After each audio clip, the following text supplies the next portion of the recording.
Welcome back. I'm pleased to sit down with Mr. Hongwei, President of the Wuhan University of Science and Technology, to find out how the school managed to help these foreign students during the epidemic. President Li, thank you so much for joining us. How many foreign students are there in your university? We had more than 300 foreign students on campus during the epidemic. Where do they come from? They are from countries in Africa, Asia, the Middle East, including our neighboring countries such as Pakistan and Mongolia. Did anyone get infected by COVID-19? So far, no foreign student has been infected. How did you manage to do that? We divided the students into 12 groups. Each group had a teacher to help with their daily necessities, studies, and to provide psychological support.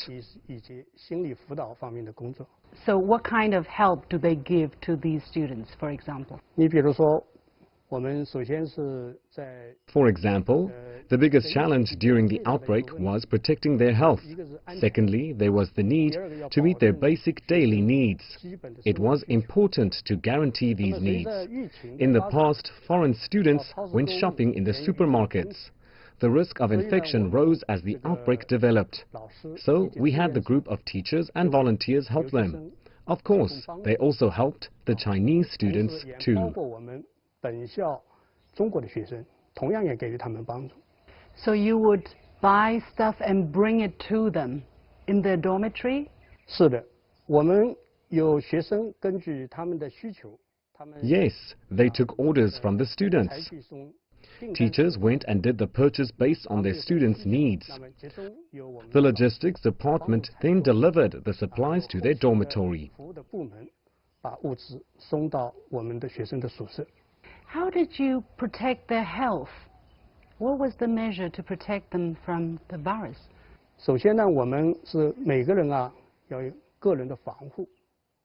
First of all, we recommend everyone to protect themselves, such as wearing a mask when going out. Everyone should avoid going out too often for too long. We also called for students not to gather in the dormitory and cancel get-togethers to reduce the risk of cluster infection. In the beginning, our management for foreign students' activities was relatively relaxed. But as the outbreak progressed, the risk also grew. Therefore, we sent teachers from our international school to stay with them in their dormitory and help solve their problems more timely and provide psychological support. Plus, since clinical medicine is one of our university's specialities, we took advantage and designated some doctors from the school-affiliated hospitals to give online consultations. Once the students feel unwell, they could immediately contact the teacher, and the teacher will contact doctors to arrange for consultation.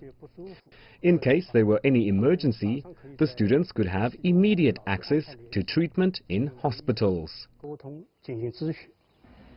Were they cooperative of these measures? When you tell them not to leave their room or not to leave the dormitory, how did they react in the beginning, and how did you help them understand?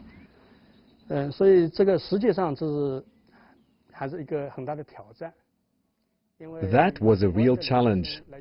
Foreign students come from different cultures with different cultural backgrounds. They had different views on such strict measures. As we went into more detail with our work, and after thorough communication, they slowly understood and accepted such requirements. They came to a profound understanding that these measures were intended to best protect our students. Making sure they don't get infected was a top priority for us as a university. We explained this repeatedly to our students. We needed to make it clear. Were there Chinese students staying on the campus during the lockdown? What kind of measure were taken to help them? Were they similar to the ones that you had for these foreign students? It was the same thing for the Chinese students who stayed on campus, be it requirement or treatment.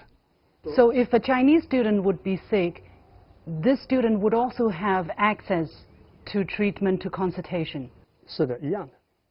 That's correct. We handled it according to the same policy. 来处理这个事情。 In terms of protecting these students, in terms of schooling, are there other measures to ensure that their life, their study can go on as normal?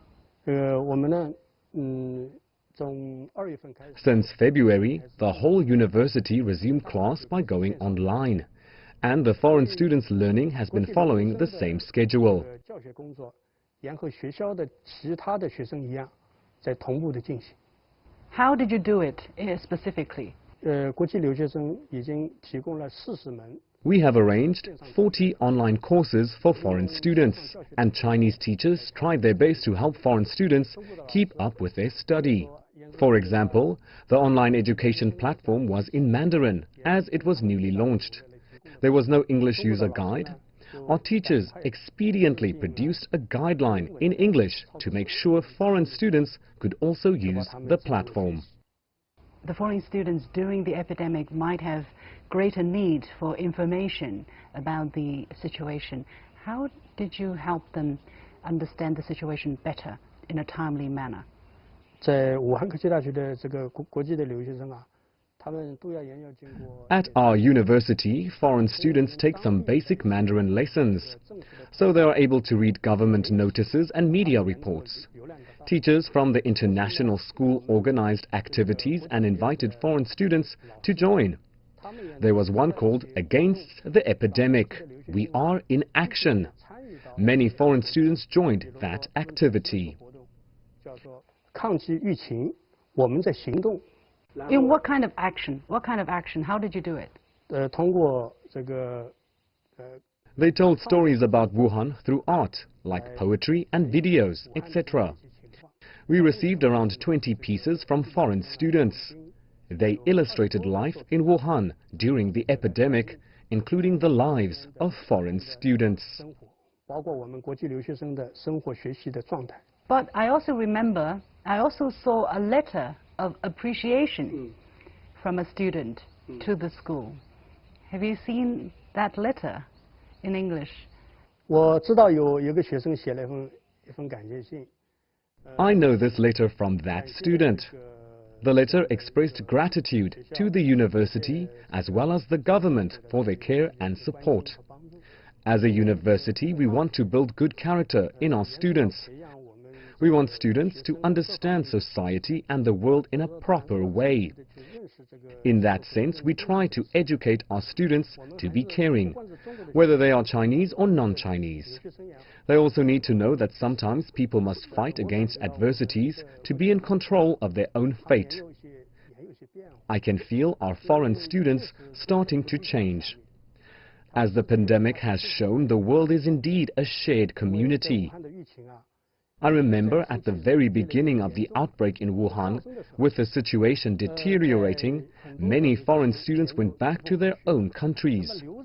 Those who stayed became more and more nervous. So the university, including the international school, took many actions to help them calm down and face the situation. The right thing to do was make them understand they need to protect themselves. 只有自己保护好自己，它才是一个最正确的行动。 Looking back at this very extraordinary period of time, what is your takeaway? 就我们学校来说的话， Altogether, out of the more than 30,000 foreign and Chinese students of the university, we only had a couple of infections, but no deaths. Not a single foreign student was infected. This was possible because of efficient management and an extremely strong awareness of self-protection. At the beginning, some foreign students didn't quite understand the measures taken by the authorities. Even some Chinese students couldn't understand. But as the outbreak developed, gradually they understood these actions. It's our belief that maybe people should try not to fixate on their individual needs and circumstances when making any decision. It's helpful to put individual actions and behavior against the bigger backdrop of society. Only through unity and collective efforts can we effectively overcome such a dangerous virus.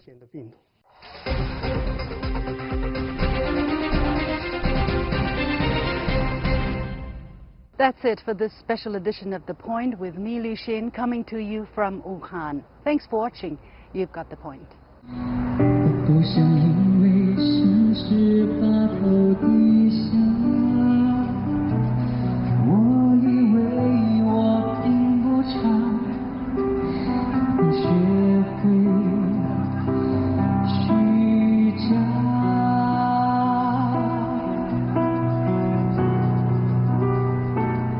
你们给武汉战役这次打多少分？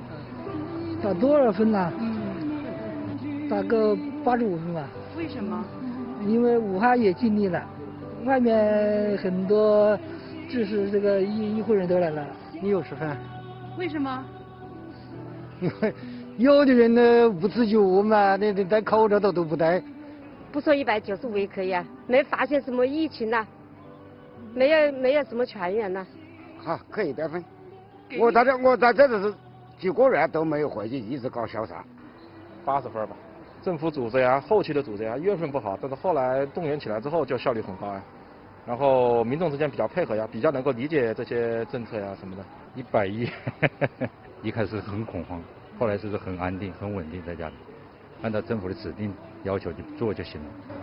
我觉得满分，我们这是控制的比较好，给100分，因为武汉做得很好。控制疫情控制得很快呀，90分吧，因为我觉得武汉的人民都很勇敢，然后全国的医护人员都很勇敢，然后大家也都齐心协力的，然后打赢了这次战役。满分。满分？满分。为什么一点都不扣吗？不扣，为什么要扣？你们觉得做得好？武汉这么给力，110。为什么这么高？因为这值得。你看我们2个宝宝都可以出来逛街了。哦，他们多大了？他们20个月了。95分。95分，这是高还是低？高。为什么这么高？因为国家做得很好，政府做得很好。武汉人呢？武汉人做得更好。我给武汉100分。为什么这么高？因为我们要对武汉有自信，我们就是武汉人。